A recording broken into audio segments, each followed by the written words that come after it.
ఇప్పుడు factory direct products నేరుగా మీ ఇంటికే ఖచ్చితమైన క్వాలిటీతో పాటు 30 to 50% తగ్గింపు 350కి పైగా నిత్యావసర వస్తువులను హోల్సేల్ ధరల్లో పొందండి. mavenSpeak.com లో షాపింగ్ చేయండి, మీ డబ్బులను ఆదా చేసుకోండి.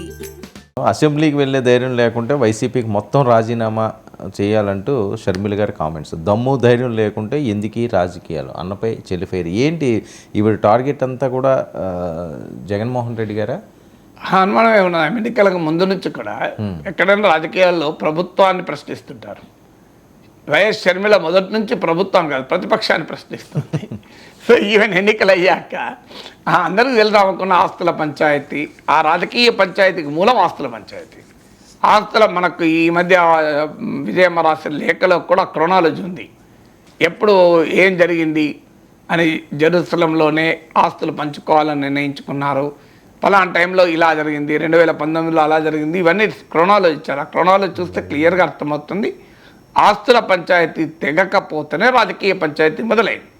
అందువల్ల షర్మిలకు జగన్కు మధ్య ఉన్న రాజకీయ పంచాయతీలో ప్రజలు లేరు. ఏదో జగన్మోహన్ రెడ్డి పాలన ప్రజలకు ఏదో ఇబ్బందిగా ఉంది కనుక షర్మిల ప్రతిపక్ష పాత్ర పోషిస్తుంది అనుకుంటే పొరపాటు. అంతకుముందు రాజశేఖర రెడ్డి కుటుంబాన్ని కాంగ్రెస్ అన్యాయం చేస్తుంది అని షర్మిలనే మాట్లాడారు. ఈ మధ్య అసలు రాజశేఖర రెడ్డి పైన కాంగ్రెస్ కాదు కేసు పెట్టింది, జగనే పెట్టించారని ఈ మధ్య మళ్ళీ క్లారిఫికేషన్ ఇచ్చింది.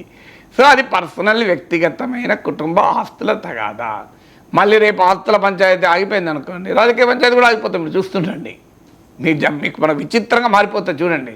ఏదో రకరకాల, ఎందుకంటే విజయమ్మ రాసిన లేఖలో ఉంది, అన్నకు చెల్లి కాకుండా పోతుందా, చెల్లికి అన్న కాకుండా పోతుందా అని. వాళ్ళిద్దరు ఎప్పుడో ఒకసారి ప్యాచప్ అయ్యారనుకోండి, పంచాయతీ తెగిపోయింది అనుకోండి, అగ్రిమెంట్ కుదిరింది అనుకోండి, రాజకీయ పంచాయతీ కూడా ఆగిపోతుంది.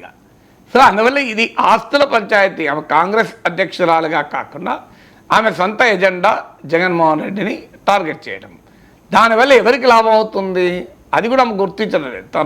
తండ్రి రాజశేఖర రెడ్డి ప్రత్యర్థులైన టీడీపీకి లాభం అయ్యేది. సో అదే వైసీపీకి కూడా అడ్వాంటేజ్ అవుతుంది. ఇప్పుడు షర్మిల ప్రభావం నుంచి తట్టుకోవడానికి వాళ్ళకు ఉపయోగపడుతుంది. చూడండి, షర్మిల ప్రభుత్వం పైన ప్రశ్నించడం లేదు, మమ్మల్ని ప్రశ్నిస్తున్నారు. ఇప్పుడు నిన్న బడ్జెట్ వచ్చింది, బడ్జెట్లో ఏముంది ఏం లేదు అనే అంశం పైన ఫైట్ చేయాలి కదా. జగన్మోహన్ రెడ్డి అసెంబ్లీకి పోకపోవడం ఇది ఫైట్ చేస్తే ఎట్లా? జగన్మోహన్ రెడ్డి అసెంబ్లీకి పోతా అనేది కాంగ్రెస్ పార్టీకి సమస్య కాదు కదా. అందువల్ల ప్రజల పక్షాన పోరాడాల్సిన ప్రతిపక్షం మరో తోటి ప్రతిపక్షం మీద పోరాడడం ఏంటని నాకు అర్థం కాని అంశం. అందువల్ల మరి ఆమె ఎందుకు చేస్తుందో కాంగ్రెస్, ఎందుకని ఆమెకు కూడా రాజకీయంగా అది అడ్వాంటేజ్ కాదు. మరి ఆమె జగన్మోహన్ రెడ్డికి నష్టం చేయాలనుకుంటున్నది, అది కూడా సాధ్యం కాదు. వైఎస్ షర్మిల ప్రతిపక్ష పాత్ర బలంగా నిర్వహిస్తేనే జగన్కు నష్టం. ఎందుకంటే జగన్ కూడా అదే పాత్ర కదా, ప్రతిపక్ష పాత్ర. కానీ ఇప్పుడు ఒక రకంగా జగన్కు కాగలగానే గందరులు చేసి పెట్టినట్టుగా ఉంది షర్మిల వ్యూహం. రోజు పొద్దున్న లేస్తే జగన్ను అటాక్ చేయడం. జగన్ అటాక్ చేసే వరకు ప్రజలకు షర్మిల ప్రత్యేకత ఏం కనబడుతుంది?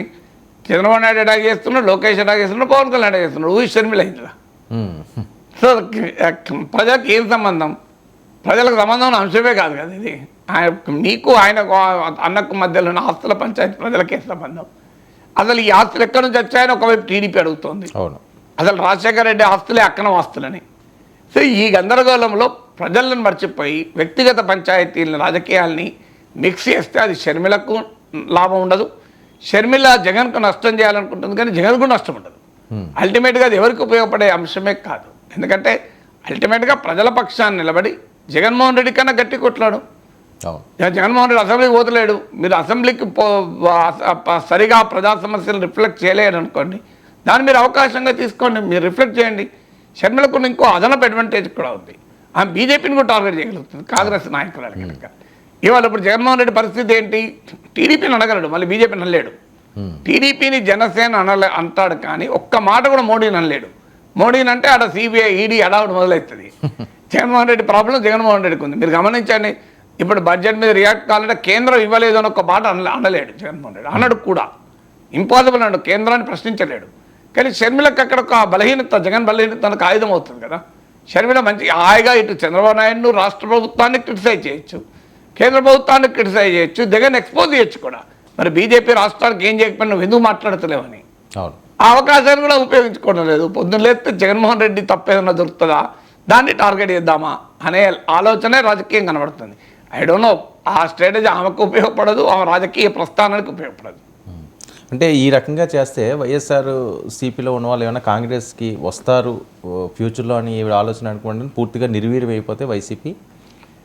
ఒక స్టేట్మెంట్లతో రాజకీయ పార్టీలు నిర్వీర్యం అయితే చెప్పండి. సార్ రాజకీయ పార్టీలు స్టేట్మెంట్లతో నిర్వీర్యాలు కావు, పవర్ఫుల్గా మాట్లాడడం వల్ల నిర్వీర్యం కావు. పవర్ఫుల్గా మాట్లాడితే రాజకీయ నాయకుడు కాదు. నేను చాలా మంది కన్నా పవర్ఫుల్గా మాట్లాడతా, నేను పార్టీ పెడితే ముఖ్యమంత్రి అయితేనా? అవును. అందువల్ల మనకు ఆ భ్రమల్లో ఉండకూడదు. కాంగ్రెస్ పార్టీ పెరగకుండా, కాంగ్రెస్ పార్టీ వల్ల తమకు రాజకీయ ప్రయోజనం లాదనుకున్నప్పుడు వైసీపీ నుంచి ఎందుకు కాంగ్రెస్లోకి వస్తారు? అల్టిమేట్గా రాజకీయ నాయకులు ఎక్కడుంటారు? పదవులు ఉన్న చోటు ఉంటారు, అవకాశాలు ఉన్న చోటు ఉంటారు, అవసరాలు ఉన్న చోటు ఉంటారు. కాంగ్రెస్ రాష్ట్రంలో అధికారం లేదు, కేంద్రంలో అధికారం లేదు, ఎందుకు వస్తారు కాంగ్రెస్లోకి? సార్ ఇంతవరకు ఎవరు వచ్చారు నాకు చెప్పండి. ఈ మాట ఎప్పటి నుంచో వింటున్నాం మనం. రాజశేఖర్ వైఎస్ఆర్ కాంగ్రెస్లో ఉన్న వాళ్ళంతా కాంగ్రెస్ వాళ్ళే కనుక కావచ్చు, ఎవరైనా వచ్చారా? అవును. జగన్మోహన్ రెడ్డి ఓడిపోయాక కూడా ఎవరు రాలే కదా ఇటు. సార్ ఇప్పుడు జగన్ రెడ్డి ఓడిపోయాక కూడా పోలో అంటూ శర్మ నాయకత్వంలోకి వచ్చారా? సార్ సో ఆమెకు 1% కూడా ఓటింగ్, రాష్ట్ర కాంగ్రెస్ అధ్యక్షురాలుగా 1% ఓటింగ్ కూడా రాలేదు. కాంగ్రెస్ పార్టీ రివైవ్ అయ్యే వాతావరణం లేదు. పైగా ఆమె స్ట్రాటజీ ఎలా తమ దేశంలో రాష్ట్రంలో కాంగ్రెస్కు ప్రధాన ప్రత్యర్థి ఎన్డీఏను వదిలేసి ఆమె జగన్మోహన్ రెడ్డి మీద అటాక్ పెట్టింది. ఆమె పర్సనల్ ఎజెండాతో రాజకీయం నడుపుతున్నప్పుడు కాంగ్రెస్ పార్టీ ఎట్లా పెరుగుతుంది? సార్ కాంగ్రెస్ పార్టీ పెరగడానికి సంబంధమే లేదు కదా. సో అందువల్ల కాంగ్రెస్ పార్టీ పెరగకుండా వేరే నాయకులు ఎందుకు వస్తారు?